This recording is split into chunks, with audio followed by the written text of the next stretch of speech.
তিনার সঙ্গে বিতর্কের মাঝে ইঙ্গিতপূর্ণ পোস্ট নীল ভট্টাচার্যের।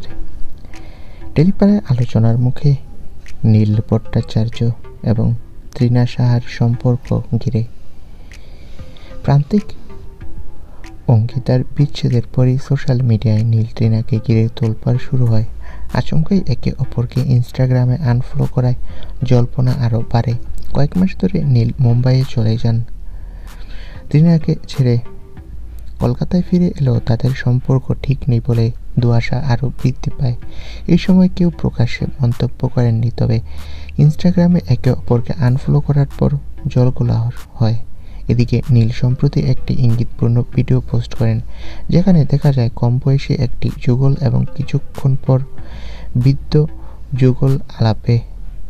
পোস্টের ক্যাপশনে "আমি চাই তোমার গল্পটা যেন এভাবেই শেষ হয়" দর্শকদের মনে প্রশ্ন জাগায়, নীল কি তৃণাকে উদ্দেশ্য করে এই বার্তা দিয়েছেন?